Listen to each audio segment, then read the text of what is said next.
자, 여러분 마태복음 5장 20절에 보면 우리가 잘 아는 말씀, 내가 너희에게 이르노니 너희 의가 서기관과 바리새인보다 더 낫지 못하면 결코 천국에 들어가지 못하리라. 자, 여러분 이게 무슨 말일까요?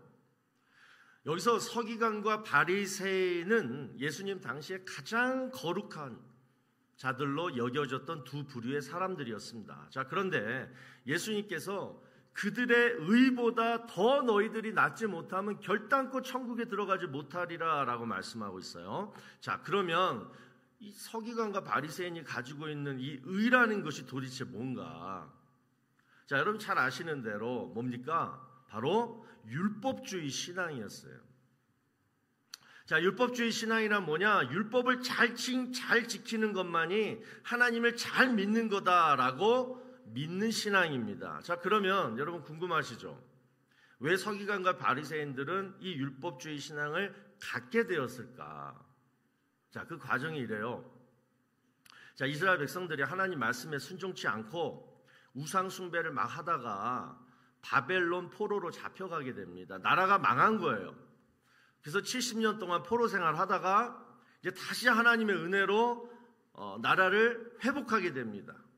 그래서 예루살렘에 성전도 짓고 성벽도 쌓고 이제 새롭게 하나님의 백성으로 거듭나게 돼요. 새 출발하는 거예요. 자, 그때 그들이 또 하나 결심한 게 뭐냐면, 야, 하나님의 은혜 주셨으니까 이제 우리 율법을 잘 지키자. 여러분들 성경에 나오는 창세기, 출애굽기, 레위기, 민수기, 신명기 뭐예요? 모세 오경입니다. 모세가 시내산에서 받았던 그 율법, 그거를 이제부터 우리 잘 지키자. 그래가지고 그때부터 뭐예요? 율법을 이마에도 붙이고 소매에다가도 달고 문 위에다가도 써서 붙여놓고 자녀들한테 외워라. 그렇게 했다는 거예요. 여기까지는 나쁜 거 아니죠, 여러분? 철한 거 아니에요? 자, 그런데 그때요, 율법 말고 또 뭐가 있었냐면요, 미시나라는 게 있어요. 이 미시나는 뭐냐면 이제 수백 년 동안 구전으로 내려온 랍비와 장로들의 가르침을 모아놓은 거예요. 그러니까 뭐냐면 이 모세가 받은 율법을 가지고 우리가 실질적으로 이 율법을 어떻게 지킬 수 있을 것인가, 그래서 세부적으로 성도들이 이 율법을 어떻게 더 세부적으로 잘 지킬 수 있을까를 만든 게 이 미시나라는 책인데요. 예를 들면 이런 거예요. 자, 율법에 10계명에 뭐가 있냐면 안식일에는 일을 하지 말라, 거룩히 지켜라. 안식일에는 거룩히 지켜라. 그랬죠? 그게 율법입니다. 자, 그런데 미시나에는 뭐라고 얘기하냐면, 아, 그래? 안식일을 거룩히 지키려면 일을 하지 말아야지. 그러면 뭐가 일이냐? 어디까지가 일이고 어디까지가 일이 아니냐? 참 구별하기가 힘들죠. 아, 지켜야 되는데 그냥 말로만 안식일 거룩하게 지키세요, 이거랑 안식일을 거룩히 지키려면 여러분 이렇게 해야 돼요. 어떤 게 더 좋겠어요? 아, 두 번째가 편하고 좋잖아요. 그래서 이제 뭐라 그러냐? 안식일에는 일을 하지 말라. 그러면 일이 뭐냐? 일을 하는 건 뭐고 일을 안 하는 건 뭐냐? 그 미시나에는 이렇게 나와요. 무화과 열매 하나를 드는 것까지는 일이 아닌데 무화과 나무 이상 무게를 들면 그때부터 일이다.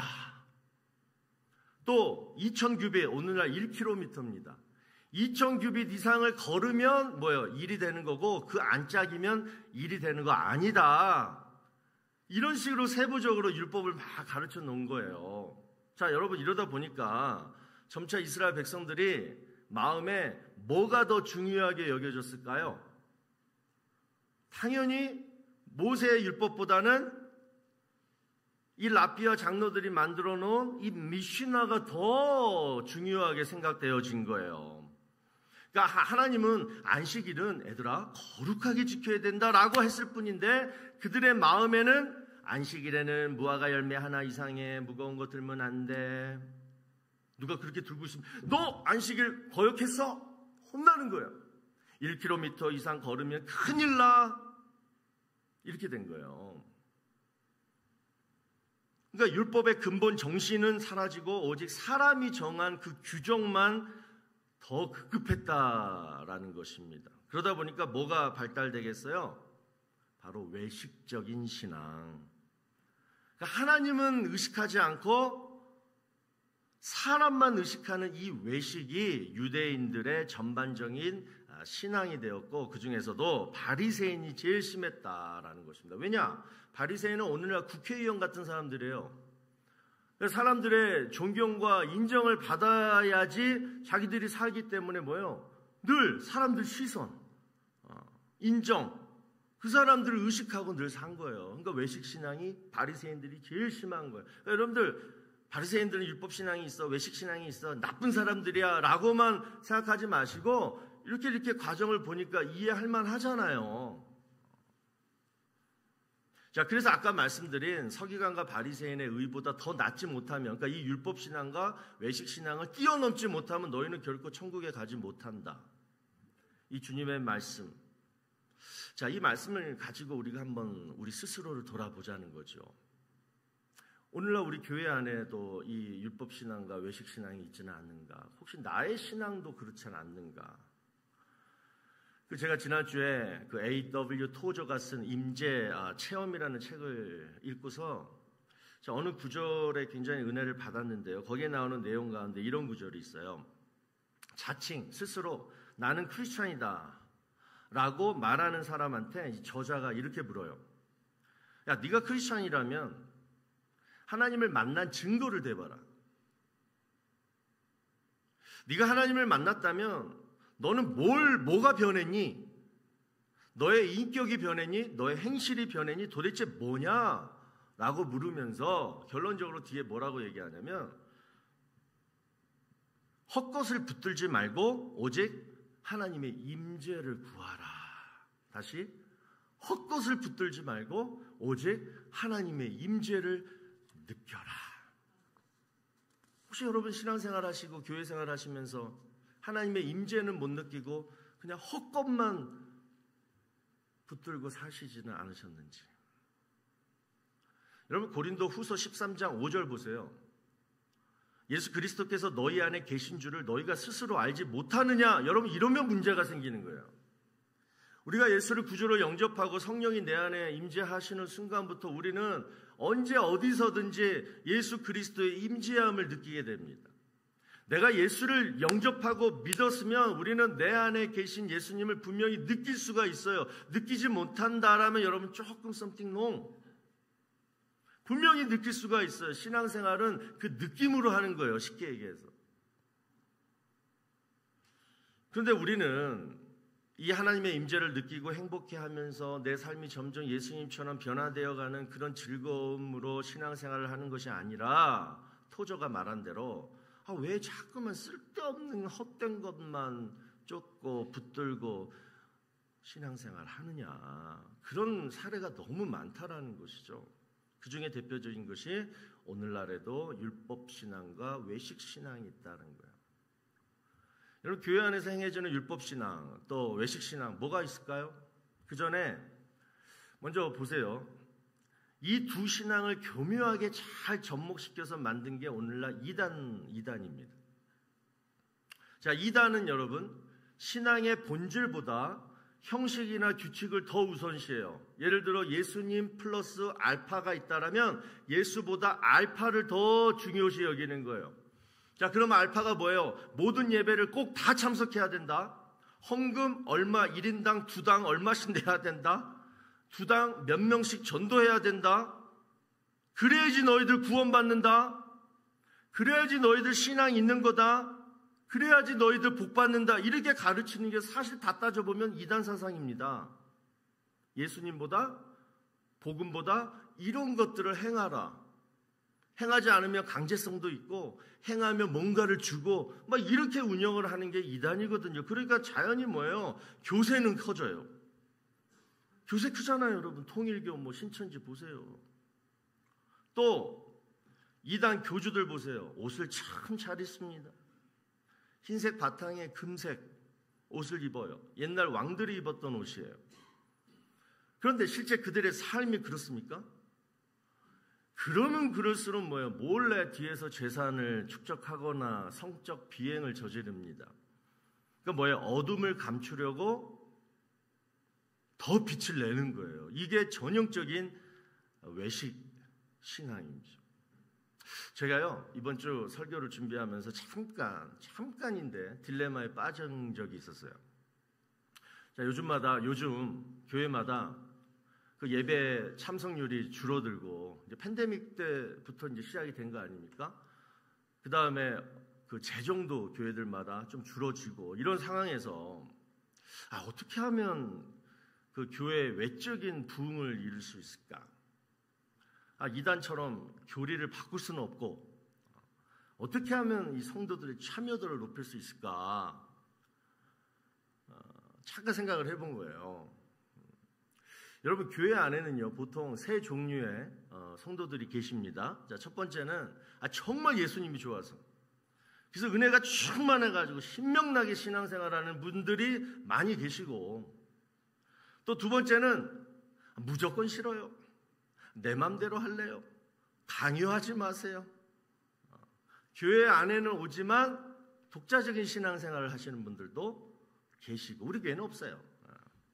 그 세 번째는 뭐냐? 네, 잘 지키겠습니다. 그런데 다른 사람들도 그렇게 하나요? 늘 옆에 분 눈치를 보시는 분들도 계세요. 우리 교회는 없어요. 자, 이런 세 부류의 서로 다른 성도님들을 데리고 율법신앙과 외식신앙을 벗어나서 정말 진실되게, 이단처럼 안 하고 정말 진실되게 성경적으로 목회를 어떻게 해야지 우리 성도님들의 참여도를 높일 수가 있을까? 이게 이제 지난주 제가 좀 잠깐 고민했던 딜레마였다는 거죠. 여러분, 제가 이제 13년 거의 돼갑니다. 제가 아마 지금까지 여러분들한테 개인적으로요, 공적으로 설교 시간에 물론 당연히 했지만 예배 오시라고 제가 막 쫄른 적 없었던 것 같아요.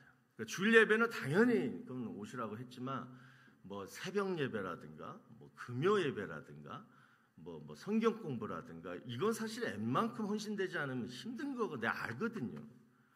개인적으로 찾아가서 내가 우리 교회에서 아마 이 방에 지금 있는 사람들 중에 딱 한 사람 빼고 제가 웬만하면 만나가지고 집사님 새벽 예배 좀 오세요.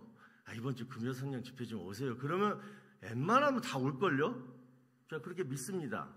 여러분들 순종 잘 하시잖아요. 근데 딱 한 사람만 제가 얘기해도 말도 안 되고 아마 듣지도 않을 것 같아요. 그 사람이 누군지 알아요? 혹시 지금 자기일까봐 좀 굉장히 마음이 좀 찔리는 분들이 계세요. 제 와이프예요.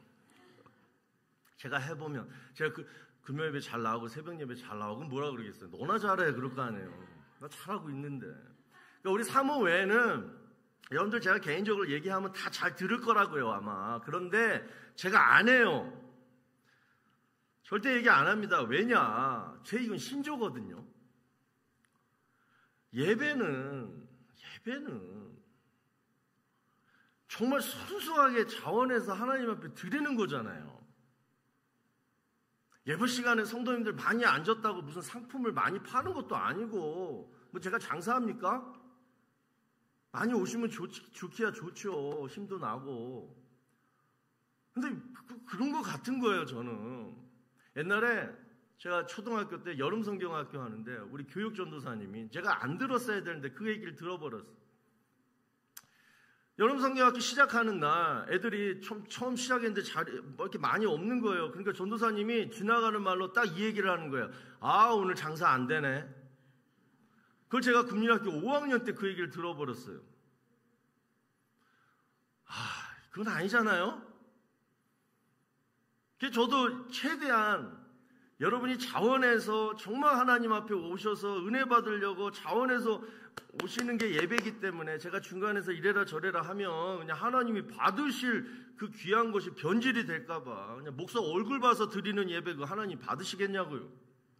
그래서 제가 웬만하면 안 하려고 합니다.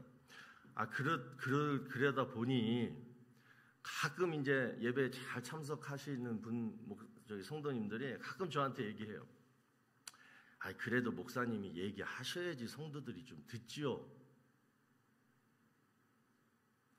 제가 좀 이제 와서 얘기지만 그 얘기 되게 많이 들었거든요. 근데 제가 다 중간에서 커버 치고 잘하세요. 이해하세요. 기도하세요. 이런 상황들이 있어서 못 오시는 제가 중간에서 다 한 거예요. 여러분, 오늘 제가 작정하고 말씀드립니다. 공개적으로. 저는 이거는 굽히지 않아요. 예배는 은혜를 사모하고 은혜 받은 대로 오셔서 드리세요. 절대 사람 신경 쓰지 마시고 여러분과 하나님과의 둘 관계 속에서 이루어지는 게 예배입니다. 그 예배를 하나님이 받으시는 거예요. 저는 뭐 하는 사람이냐? 예배 오세요.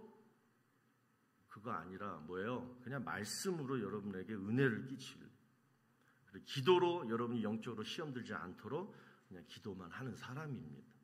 저는 아무것도 아닌 사람이에요.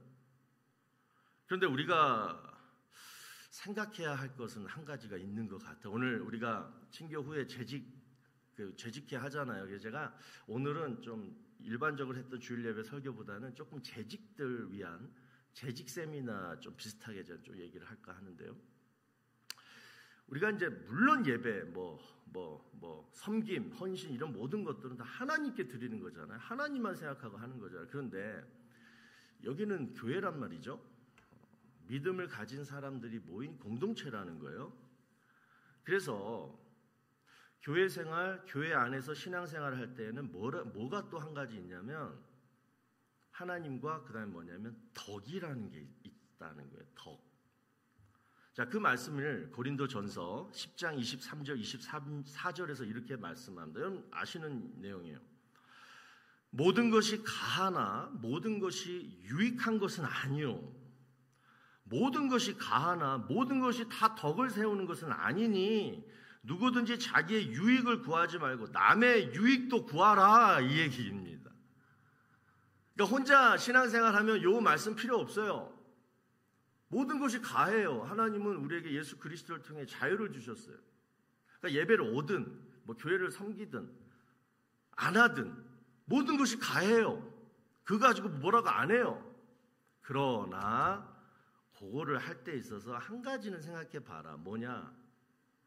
남의 유익도 한번 생각해 봐라. 이걸 예수님이 말씀하신 거 아니에요? 사도 바울이. 제가요, 율법 신앙과 외식 신앙 하면 떠오르는 한 분이 계십니다. 한국 부산의 대형 교회예요. 그 교회를 오랫동안 섬기셨던 원로 장로님이 한 분 계셨는데 그분이 돌아가셨어요. 폐암으로 돌아가셨어요. 나중에 알고 보니까 성도들 모르게 평생 담배를 피신 거예요. 여러분, 저는요 그 얘기 듣고 이분이 얼마나 그동안 힘드셨을까. 그 아침에 담배 피우고 교회 올 때 그 이빨 막 닦고 막 얼마나 힘드셨겠어요. 몰래. 아니, 담배 핀다고 천국 못 갑니까? 아니잖아요. 그러면 왜 이분이 몰래 그렇게 하셨을까? 뭡니까? 좋게 해석하자면 바로 그래도 장로식이나 됐는데 하나님 영광 가려지는 거고, 혼자 하나님과 본인과의 관계는 늘 얘기하고 하나님 용서해 주세요. 제가 이 담배를 못 끊어 늘 회개하고, 개인적으로는 하나님과 그렇게 유대 관계를 맺었겠죠. 늘 회개하고. 그러나 공적으로 봤을 때, 교회를 생각했을 때 뭐야? 내가 담배 피우고 담배 냄새 확 나면서 그냥 예배당에 장로님이 탁 오셔서 대표 기도하시고, 그건 뭐예요? 일단 하나님 영광 가려지는 거고, 두 번째는 뭐예요? 교회 성도들한테 덕이 안 되잖아요. 할 수는 있겠죠. 교단에서 사실은 하지만 그런 거 상관 안 하는 교단도 있어요. 그러니까 뭐예요? 하나님의 영광과 교회의 덕을 위해서 혼자 누릴 수 있는 자유를 제한시킨 거 아닙니까? 여러분, 이게 바로 아까 얘기했던 고린도전서에서 말씀하는 덕이에요.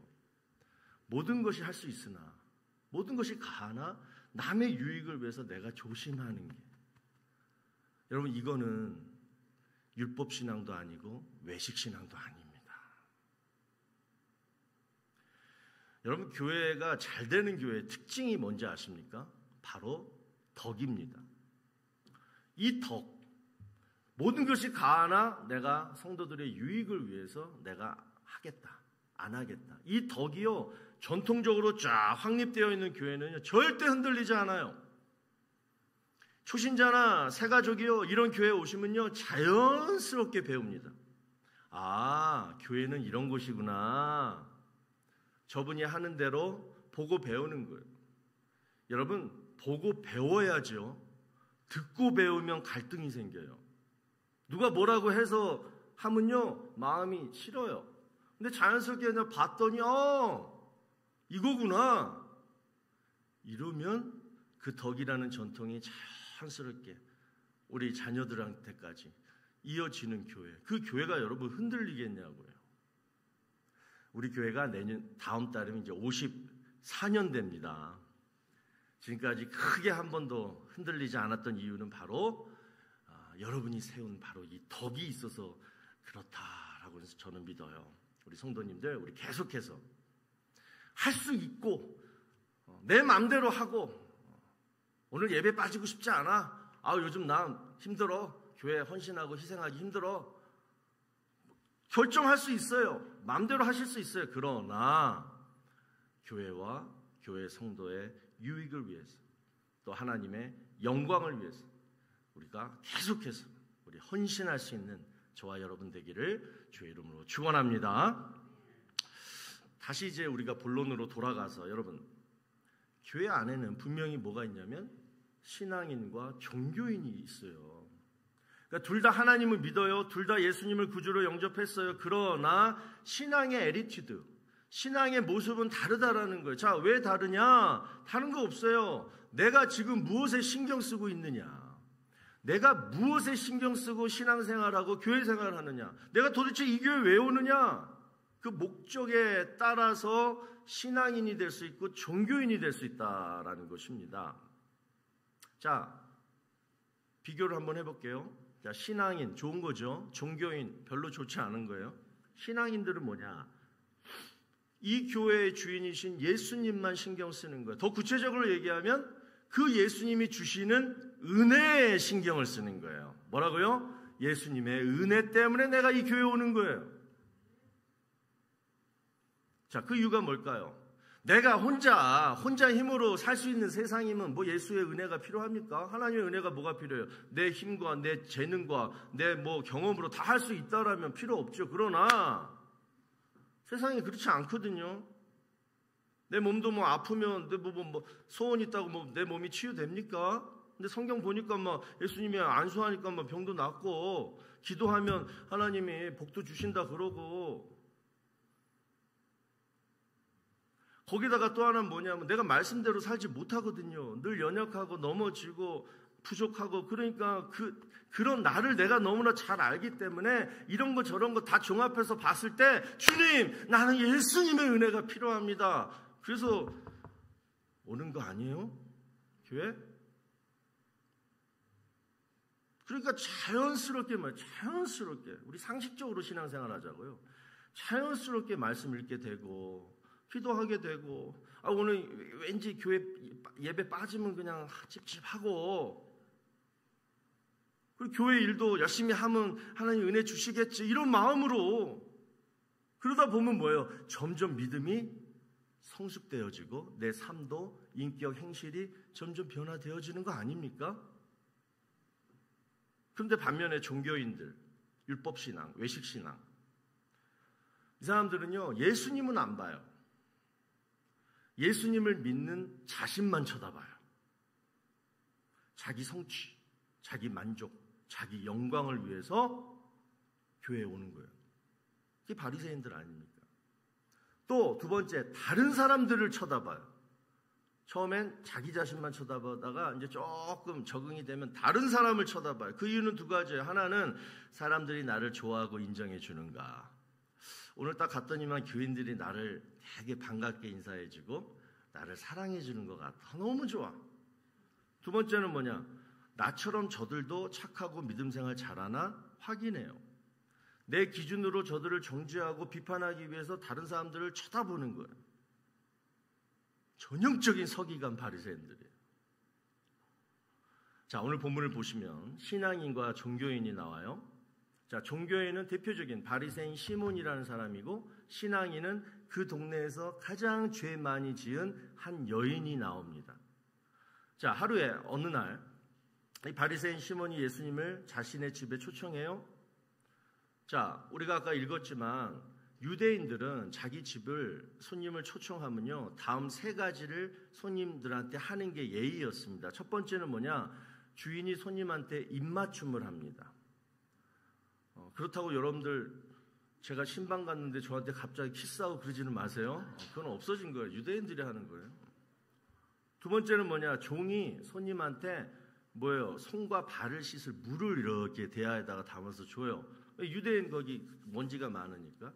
세 번째는 뭐예요? 손님이 손과 발을 씻었으면 감람유를 딱 갖다가 이렇게 발라주는 거예요. 이거는 기본적인 거예요. 기본적인 거예요. 그런데 이 바리새인 시몬이 예수님한테 그걸 안 해요. 자, 왜 그랬을까요? 진짜 예수님 좋아서 초청한 게 아니라 요즘 뜨는 이 예수라는 이 작자가 도대체 누구인가를 염탐하려고.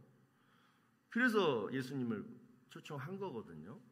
자, 그런데 이 본문이 참 재밌는 게 지금 이런 상황에서 예수님이 지금 별로 존경도 못 받고 지금 이런 상황에서 불쑥 그 집에 들어온 불청객 한 명이 있었습니다. 바로 아까 말씀드린 그 동네에서 죄인으로 취급된 한 여인. 성경학자들은 이 여인이 창녀라고 해요. 자, 그런데 이 여인이 예수님을 보자마자 어떻게 합니까? 집 주인이 하지 않았던 세 가지 기본적인 예의를 너무나 정성스럽게 하는 거예요. 예수님 앞에 앉지도 않아요. 뒤에서. 예수님 뒤에서. 하염없이 눈물을 흘리고, 그리고 자신의 눈물로 예수님의 발을 씻어드리고, 그 긴 머리카락으로 예수님의 두 발을 닦아드려요. 그리고 예수님 발에 입맞춰요. 그 다음에 뭐예요? 값비싼 향유 옥합을 깨뜨려서 예수님 발에 부어드립니다. 여러분, 한편의 그림 같죠? 한쪽은 예수님을 완전히 무시하고 있고 다른 한쪽은 완전히 예수님을 정성껏 감사해하며 사랑하고 있는 모습을 보여주고 있어요. 왜 그랬을까요? 바로 신앙인과 종교인의 차이를 말해주기 위해서 오늘 본문이 쓰여진 거예요. 그래서 여러분, 신앙인과 종교인의 차이는 바로 이겁니다. 내가 신앙인인가? 내가 종교인인가? 지금 이제 요즘 들으니까 자꾸 헛갈리기 시작하죠? 자, 여러분 너무 자신을 자책하지 마세요. 첫 번째, 신앙인과 종교인의 차이는 누가 하나님의 은혜를 깊이 깨닫고 있느냐예요. 보이는 게 아니라 여러분 마음에 내가 지금 현재 하나님의 은혜를 깊이 깨닫고 있느냐, 인식하고 있느냐. 내가 지금 이 여인처럼 씻어드리고 닦아드리고 값비싼 향유를 부어드리고 그걸 내가 못했다라고 해서 나는 신앙인이 아니라 종교인이야, 이게 아니라 진짜 내 마음에 하나님의 은혜를 깊이 깨닫고 있느냐, 이거라는 거예요. 이거 없는 섬김은 그 종교인이에요. 이 여인은요, 자신이 정말 죄인이다라는 것을 알았어요. 그런데 그런 자신을 예수님이 어느 날, 지금 만나기 전에 어느 날 어디서는지 모르지만 예수님이 용서해 주셨어요. 그래서 그 예수님이 바리새인 시몬의 집에 오셨다라는 얘기를 듣고 얼른 가가지고 값비싼 향유 들고 예수님한테 가가지고 자신이 받은 그 용서의 은혜를 갚기 위하여 지금 이러한 섬김을 했다라는 거예요. 그런데 반면에 바리새인 시몬 보세요. 평소에 율법 잘 지켜요. 모든 사람들이 자신을 존경하고 있다라고 스스로 생각하고 있어요. 그렇기 때문에 이 사람이 지금 생각하는 거는 나는 하나님한테 더 이상 용서받을 죄가 없어. 그래서 하나님으로부터 받을 은혜가 별로 없기 때문에, 작기 때문에 사랑의 표현도 없었던 거예요. 오늘 본문이 주는 첫 번째 메시지가 바로 이겁니다, 여러분. 우리가 종교인이 아닌 신앙인이 되려면 내가 정말 하나님의 은혜를 깨닫고 있느냐, 정말 내가 하나님의 은혜를 정말 많이 받았다라고 생각하면 그만큼 하나님을 더 사랑한다는 거예요. 크리스찬이라면 이거는 정상적인 반응이라는 거예요. 내가 하나님의 은혜를 깨닫고 있다라면, 믿는다라면. 그래서 오늘 본문 41절하고 41절에 예수님께서 이런 비유를 드십니다. 보세요. 이르시되 빚주는 사람에게 빚진 자가 둘이 있어 하나는 500데나리온을 줬고 하나는 50데나리온을 줬는데 갚을 것이 없으므로 둘 다 탕감하여 주었으니 둘 중에 누가 그를 더 사랑하겠느냐. 자, 여러분 50데나리온하고 500데나리온 빚진 자를 둘 다 탕감을 해줬어요. 안 받아요. 그러면 누가 더 감사하겠습니까? 당연히 많이 빚진 자 500데나리온 받은 사람이 더 감사하겠죠. 신앙인과 종교인의 차이가 바로 이거예요. 똑같이 5,000불을 빚을 졌는데 종교인은 나 착한 일 많이 했고 사람들로부터 존경과 인정을 받기 때문에 4,500불은 까였어. 하나님한테 한 500불 정도 빚진 것 같아. 그 정도야 1년에 뭐 한 부활절하고 성탄절에 와가지고 좀 좋은 일 좀 하면 다 까이는 금액이야. 이렇게 생각해서 손 씻을 물도 안 주는 거예요. 근데 신앙인은 달라요. 나는 5,000불의 빚을 졌고 거기에다가 이번 주에도 또 몇십 불, 몇백 불의 죄의 빚을 졌어. 늘 그렇게 살아가는 나를 그런데 하나님은 용서해 주시고 늘 삶 속에 나를 어떻게 귀하게 사랑해 주시고 은혜를 부어주시는 거 이게 지금 말이 돼? 내 자신은 이 세상에 가장 형편없는 죄인이라고 지금 여기고 있고 다른 사람들도 나를 너무나 멸시하고 나를 정말 별로 좋아하지 않는데 근데 하나님만 나를 용서해 주시고 나와 늘 함께 하시고 그러니까 뭐예요? 감사합니다 하나님. 그러면서 값비싼 향유를 깨뜨려서 예수님 발에 부어드린 거 아니에요? 여러분 우리 한 교회에서 함께 예배드리고 함께 섬긴다고 다 똑같은 신앙인이 될 수가 없습니다. 우리의 마음과 태도가 바뀌어야 돼요. 바로 이 여인처럼 신앙생활을 해야지 신앙인이 되는 거예요.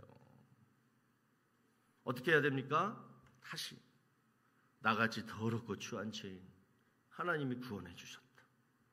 그리고 이렇게 거룩한 하나님의 집에 내가 아무런 장애물 없이 마음껏 나와가지고 예배 드릴 수 있음에도 감사하고 나같이 죄인이 이 더러운 손으로 이 거룩한 교회 일 뭐 하나를 섬겨도 하나님이 귀하게 깨끗하게 받아주시는 것도 감사하고 저는 늘 그런 마음이 있어요. 그 하나님의 은혜를 깨달은 자는 그 감사에는 여러분 한계가 없는 거예요. 율법신앙이라는 게 존재할 수가 없는 거예요. 내 마음이 은혜에 감사한데 무슨 규정이 필요하고 무슨 율법이 필요합니까?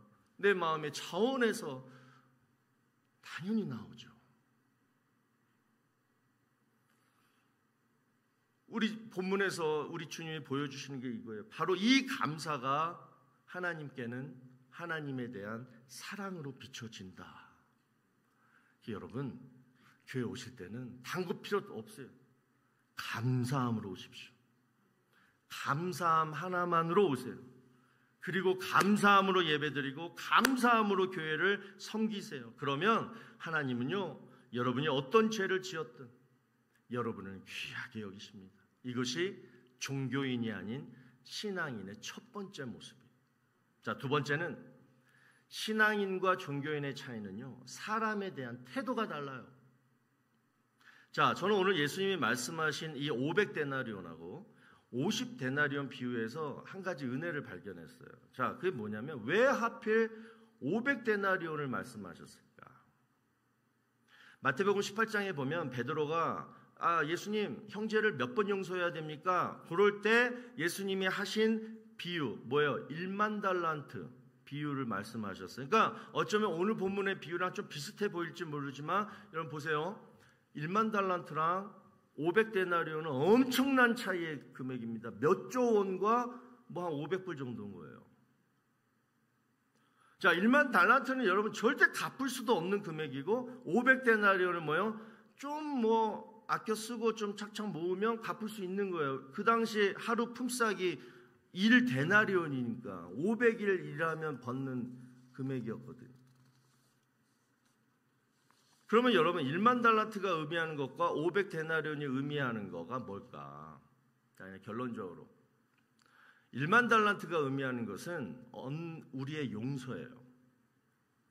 그런데 하나님이 우리를 그렇게 용서하셨으니까 우리도 뭐예요? 그냥 무한정 용서하라는 거예요.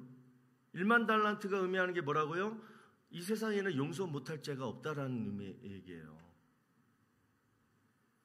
끝까지 다 용서해 주라는 거예요. 이게 1만 달란트 비유고, 오늘 얘기하는 500데나리온은 뭐예요? 이건 좀 어떻게 하면 갚을 수 있는 금액이거든요. 이건 뭐냐면 우리의 연약함을 의미하는 거예요. 살다 보면 어쩔 수 없이 죄를 짓게 되는 상황. 살다 보면 500만 원 정도 사기 당할 수 있고 500만 원 도박해서 날릴 수 있는 금액, 그 정도 죄, 그 정도의 나약함. 하나님은 우리의 죄를 이런 관점으로 이해해 주신다는 거예요. 뭐냐? 야, 살다 보면 그럴 수도 있어. 그러니까 이해해주고 용서해줘. 그러니까 지금 바리새인 시몬의 집에 계셨던 예수님의 마음이 그런 거예요. 향유 옥합을 깨뜨려서 예수님을 섬기던 이 여인을 바라보는 다른 바리새인들에게 이 말을 하고 싶었던 거예요. 뭐냐? 애들아, 좀 이해해 주면 안 되니? 아무리 이 죄인이 창녀로 너희 동네에서 그렇게 죄를 지었다고 할지라도 이 여인이 왜 이렇게밖에 살 수 없었는지 그 형편과 사정을 너희가 다 알 수는 없지 않니? 또 너희가 그렇게 할 자격도 없지 않니? 이 말씀을 하시는 거예요. 여러분, 그릇은 만들어진 크기만큼만 담을 수 있죠. 그러나 우리 사람의 마음의 그릇은요, 어쩔 때는 커지기도 하고 어쩔 때는 작아지기도 합니다. 우리가 누군가를 미워하고 싫어하면요, 우리 마음의 그릇이요, 그 사람의 말 한마디도 담을 수 없을 만큼 옹졸해지고 좁아집니다. 평소에는 컸다가도. 그러나 다른 거 없어요. 내가 은혜 받고 예수님의 은혜를 깨달아 감사하는 마음으로 신앙인이 되어서, 그래서 내가 그래, 사랑하고 용서하고 이해하자. 다른 거 없어요. 딱 결단하는 순간부터 내 마음의 그릇이 넓어지기 때문에. 그래서 그 어떤 사람도 그 어떤 일도 다 용납할 수 있지 않겠습니까? 결론은 하나님도 나를, 나 같은 죄인을 무한정 용서하셨고, 또 지금 살아가는 나의 연약한 모습도 늘 이해해 주시기 때문에 나도 그 하나님 마음처럼 넓히자. 이 넓은 마음으로 하나님을 섬기고, 그리고 사람한테도 사랑하자. 바로 이게 신앙인이라는 거예요. 우리 이제부터 종교인이 아닌 우리 신앙인, 종교인 재직들이 아니라 신앙인으로 이루어진 우리 재직회가 되기를 바라면서 정리합니다. 첫 번째, 내 죄를 사해 주시고 구원해 주신 우리 하나님이 지금도 나를 사랑하신다. 늘 하나님께 늘 감사하는 마음으로 받은 은혜를 하나님에 대한 사랑으로 드리자. 아낌없이 드리자. 제가 금요일날 이 찬양 우리 함께 부르면서 너무 은혜 받았잖아요. 주가 일하시네, 주가 일하시네, 주께 아끼지 않는 자에게. 여러분, 비싼 향유를 예수님 발에 부은 그 여인처럼요, 그냥 아낌없이, 내 마음이 아낌없이 주를 위해 사는 자에게는요, 반드시 하나님이 일하셔서 갚아주십니다. 책임지십니다. 천대에 이르기까지 자손들을 축복하신다라고 약속하셨습니다. 또 두 번째, 하나님을 이렇게 진실하게 섬기고 아낌없이 사랑하면요, 내 마음이 넓어져요. 다시 말씀드리죠. 하나님을 사랑하고 하나님을 섬기면 내 마음이 넓어지면서 그 어떤 사람도 용서하고 사랑할 수가 있다라는 거예요. 그래서 여러분, 십자가가 기독교의 상징입니다. 하나님을 사랑하면 이웃을 사랑하게 되는, 우리 십자가 사랑으로 특별히 우리 재직들, 정말 우리 하나님이 칭찬하고 아끼신 우리 여러분들과 또 우리 교회가 되기를 주의 이름으로 축원합니다. 자, 우리 다 같이 한번 기도해요.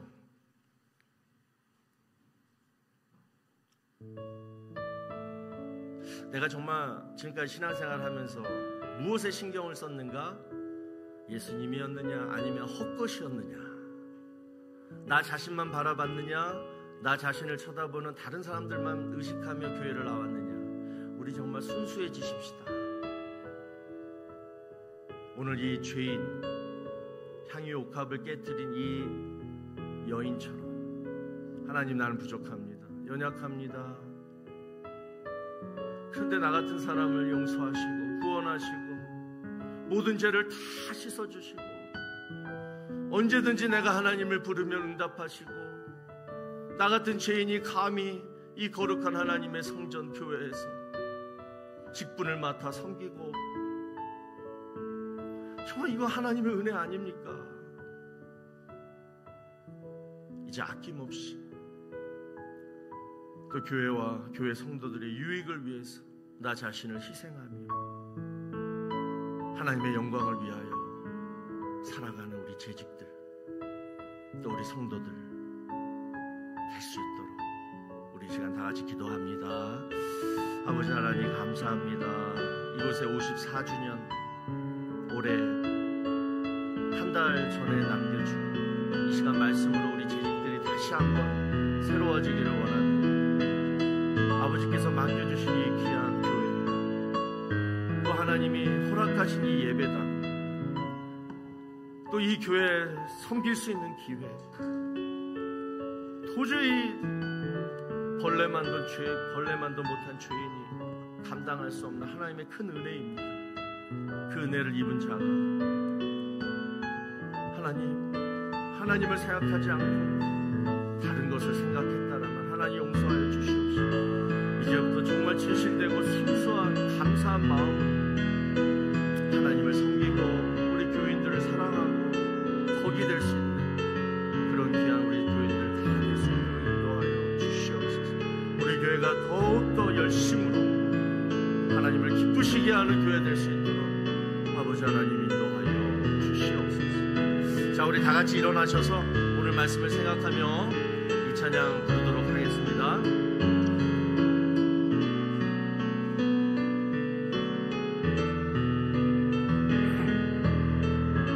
주발 앞에 무릎 꿇고, 주발 앞에 무릎 꿇고 그 사랑에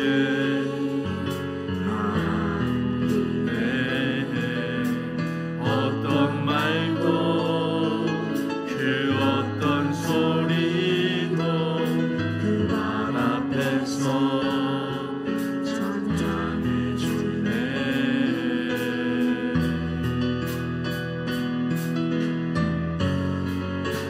주 나의 사랑 그 발 앞에 앉아 내 모든 기도는 사랑의 노래가 되네. 주의 옷자락 만지며 주의 옷자락 만지며 주의 그 발을 씻기며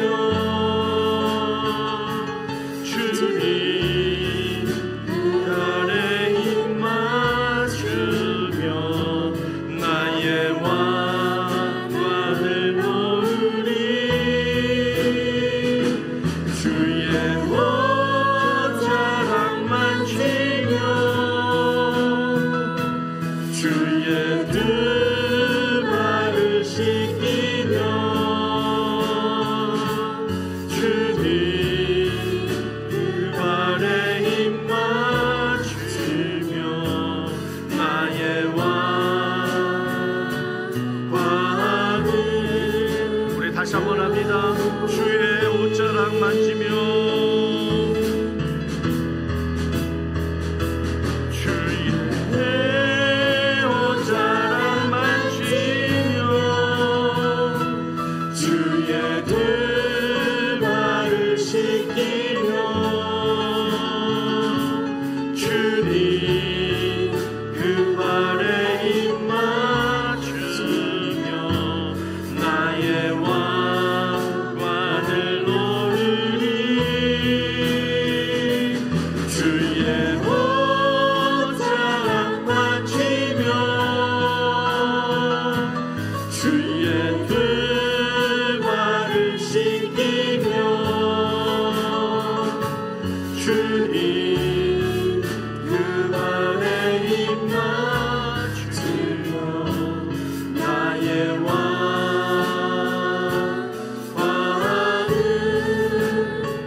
하나님의 맨살을 만질 수도 없어서 그냥 하나님의 옷자락만으로도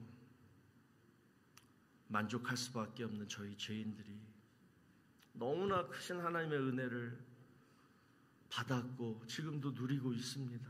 그런데 하나님, 그 은혜를 내가 감사치 못하고 그 은혜를 깨닫지 못하고 늘 내 자신과 남들만 신경 쓰면서 우리가 신앙생활 하지 않았는지, 은혜의 주인이신, 은혜의 공급자이신 우리 하나님은 생각하지 않고 교회에서 무엇을 하고자 우리가 직분 맡아서 교회에 와서 무엇을 하는지 하나님, 이 시간 각자가 돌아보는 은혜가 있게 하여 주시옵시고, 오직 나의 포커스는 우리 하나님, 나를 구원하신 우리 주님, 앞으로 내 삶을 인도하시고 책임지실 그 하나님의 은혜만 바라며 겸손히 주의 옷자락을 붙들고 내 가장 귀한 것 예수님 발에 부을 수 있는 그런 신실한 주의 일꾼들 될 수 있도록, 이 시간 결단하고 돌아갈 수 있도록 은혜를 내려 주시옵소서. 이제는 우리 구주 예수 그리스도의 무한하신 은혜와 하나님 아버지의 지극하신 사랑하심, 성령님의 감화감동 위로 교통하심이 종교인이 아닌 신앙인으로 정말 하나님 사랑하고 또 이웃을 섬기는 진짜 하나님을 믿는 자녀로 살기로 이 시간 결단하며 돌아가는 사랑하는 주의 성도들 머리 위에와 가정과 자녀와 일터 위에 이제로부터 영원토록 함께 있을지어다. 아멘.